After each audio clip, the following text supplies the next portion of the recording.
আসসালামু আলাইকুম ওয়া রাহমাতুল্লাহি ওয়া বারাকাতুহু। সুপ্রিয় মুক্তির পথের দর্শকবৃন্দ, আশা করি আপনারা সকলে ভালো আছেন, সুস্থ আছেন।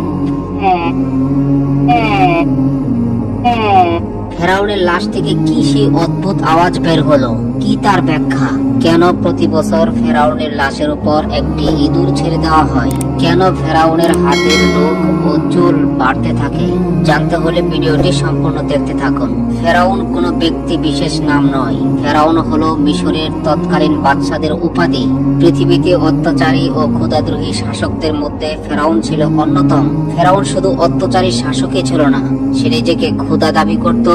আল্লাহর পরিবর্তে মানুষকে তার ইবাদত ও পূজা করতে বাধ্য করেছিল। পবিত্র কোরআনের ২৭টি সূরায় সর্বমোট ৭৪ বার ফেরাউনের কথা উল্লেখ করা হয়েছে এবং ক্ষুধাদ্রোহী এই অত্যাচারীর করুণ পরিণতির কথাও তুলে ধরা হয়েছে। মুসা আলাইহিস সালাতু ওয়াস সালামের কাছে ফেরাউন যখন যুক্তি তর্কে হেরে গেল, তখন সে ঘোষণা করল, লা উকাত্তিআন্না আইদিয়াকুম ওয়া আরজুলাকুম মিন খিলাফ ওয়া লা উসাল্লিবান্নাকুম আজমাইন। আমি অবশ্যই তোমাদের হাত ও পা বিপরীত থেকে কর্তন করব এবং তোমাদের সবাইকে ফাঁসিতে চড়াবো। যখন ফেরাউনের মন্ত্রী সবাই এই সিদ্ধান্ত পাশ হয়ে গেল, তখন আল্লাহ পাক রব্বুল আলামিন মুসা আলাইহিস সালাতু ওয়াস সালামকে জানিয়ে দিলেন, আনিসরি বিইবাদি ইন্নাকুম মুত্তাবাউন। হে মুসা, আমার বান্দাদেরকে নিয়ে রাত্রি যুগে বের হয়ে যাও, নিশ্চয়ই তোমাদেরকে পশ্চাৎধাবন করা হবে। অতঃপর মুসা আলাইহিস সালাতু ওয়াস সালাম যখন তার কওম বনি ইসরাইলকে নিয়ে রাত্রি বেলায় চলতে শুরু করলেন, যেতে যেতে তিনি লোহিত সাগরের পাড়ে চলে গেলেন। অনেকেই বলে থাকেন নীল নদ, অথচ ফেরাউন যেখানে ডুবে মৃত্যুবরণ করেছে সেটি নীল নদ নয়, বরং সেটি হলো সাগর। বাহরে আহমার, রেড সি বা লোহিত সাগরে ফেরাউনের মৃত্যু হয়েছে। কেননা আরবিতে নাহরুন শব্দের অর্থ হলো নদী আর বাহরুন শব্দের অর্থ হলো সাগর। পবিত্র কোরআনুল কারিমে বাহার শব্দটি ব্যবহার হয়েছে।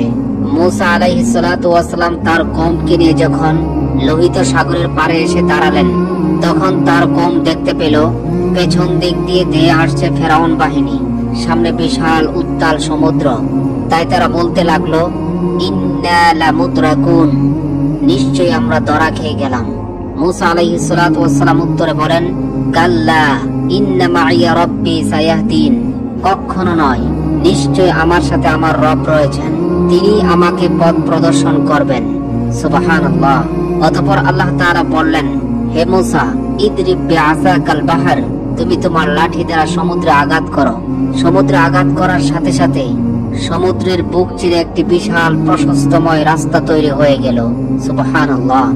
সাগরের মাঝের রাস্তার দুপাশে পানি দুই ভাগে বিভক্ত হয়ে সুউচ্চ পাহাড়ের মতো পানি দাঁড়িয়ে রইল। আর আমরা সবাই জানি লোহিত সাগরের গভীরতা হলো প্রায় ৪ থেকে ৯,০০০ ফিট। সুতরাং সমুদ্রের তলদেশে মাটি প্রকাশ পেয়ে দুপাশের পানি প্রায় ৯,০০০ ফিট উঁচু হয়ে দাঁড়িয়েছিল। সুবহানাল্লাহ। শুষ্ক সেই পথ দিয়ে মুসা আলাইহিস সালাতু ওয়াস সালাম ও তার কওম খুবই স্বাভাবিকভাবে সমুদ্র পাড়ি দিয়ে ওপারে চলে যায়।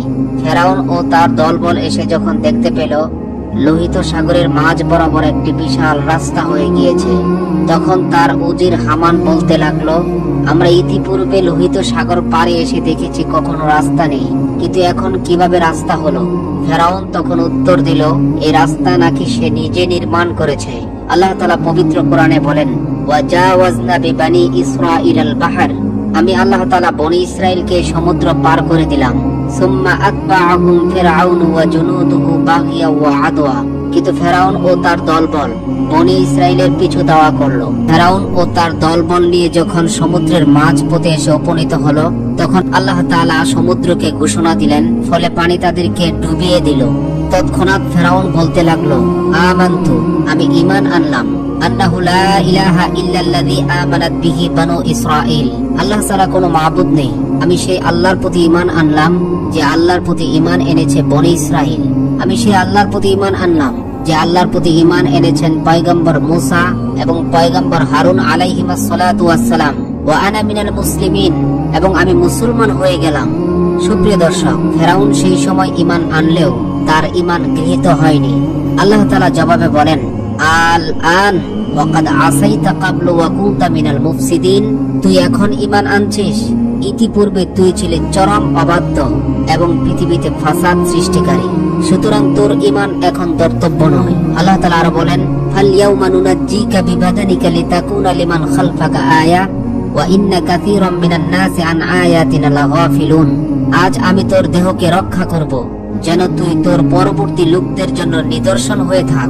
নিশ্চয়ই অধিকাংশ মানুষ আমার মহা শক্তিশালী নিদর্শন থেকে গাফেল।